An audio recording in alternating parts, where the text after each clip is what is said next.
ఈ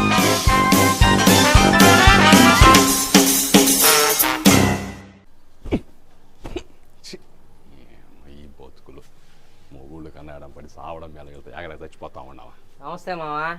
నమస్తే మావా. ఏంటి బయట వచ్చావా? ఏలేదు ఊరికి నేను పలకరించిపోదామని వచ్చాను మావా. అవును, నేను ఒకటైనా నిజమేనా? ఏంది? ఏదో మీ ఆవిడకి నీకేదో గొడవలు ఏదో పుట్టింటికి వెళ్ళిపోయిందంట, నిజమేనా? నిజమే మావా.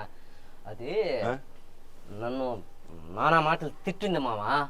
కోపం వచ్చి మీ పుట్టింటికి పో అన్నాను మావా. వెళ్ళిపోయింది, పంపించి పారేసి అంతే. సూపర్ మావా. అవును, పుట్టింటికి పోయిందిగా, మరి ఇంట్లో పనులు నేను చేస్తున్నావు? ఏమే ఆమె చేసేదా? ఇప్పుడు మనమే నేర్చేసుకున్నాం అన్ని పనులు చేస్తున్నాం మామా. ఇది వంట వండడం ఇటన్నీ? వంట వండడం, ఇల్లు చిమ్మడం, బట్టలు ఉతకడం, గిన్నెలు తోమడం, అన్ని పనులు మనమే చేస్తున్నాం అది వెళ్ళిపోయిన తర్వాత. ఓహో, సూపర్ సూపర్ సూపర్. సరేగానే మీ ఆవిడ కూడా ఏమన్నా వెళ్ళిపోయిందా ఏంది పుట్టింటికి? ఆడకపోయింది, లక్షణంగా ఇంట్లోనే ఉంది. మరైతే బట్టలు ఉతికి నువ్వు ఆరేస్తున్నావు, మీ ఆవిడ ఏం చేస్తుందా? ఇంట్లో కూర్చొని సీరియల్ చూస్తా ఉంది. పోనీ బతుకు.